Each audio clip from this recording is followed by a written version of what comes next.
Hi, I'm Kathy, and I'm making this video especially for my friend Laura Peterson.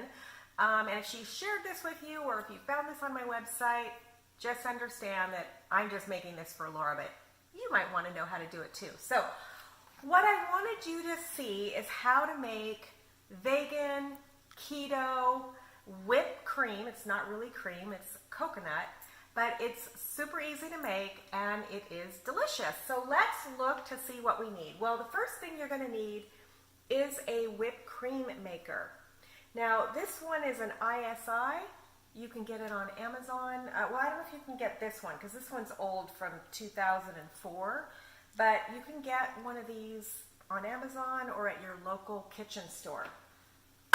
You're also going to need some coconut milk. Now, you're going to need some fatty coconut milk, not the low fat, not the stuff that has the stuff in there that you don't have to shake.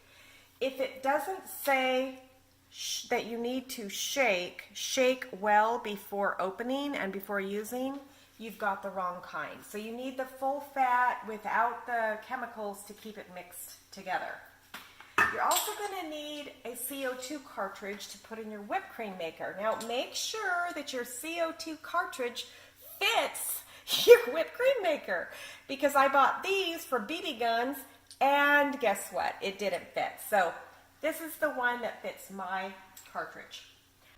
Okay, so now I need to really shake this can because there's going to be a lot of cream in here. And the can needs to be completely mixed, otherwise it'll clog your whipped cream maker. So I'm just going to shake this,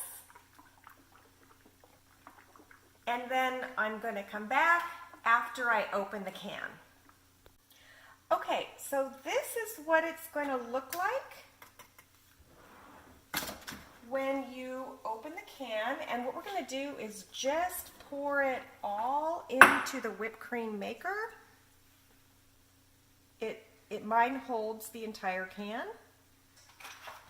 I put a teaspoon of vanilla. You can use more or less depending on your taste, but it does need some vanilla. So I use a teaspoon, and then I use erythitrol as the sweetener. It is vegan, it's non-GMO, it tastes like sugar. Okay, so now I'm going to go ahead and put my lid on. And then what you do is you drop your CO2 in this container and you put it on. You will hear it make a hissing sound.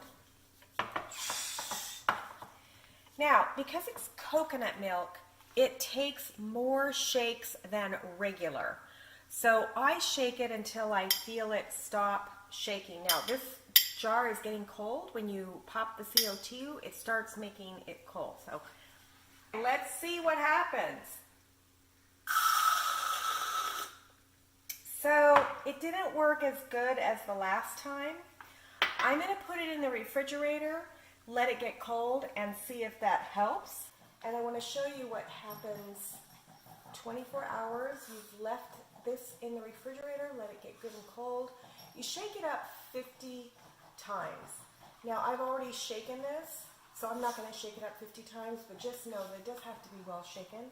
So I'm not going to put it directly in my coffee, I'm just going to show you the beautiful cream that comes out of here. And there it is. It's not exactly like whipped cream, but it's pretty darn good. Thanks for watching.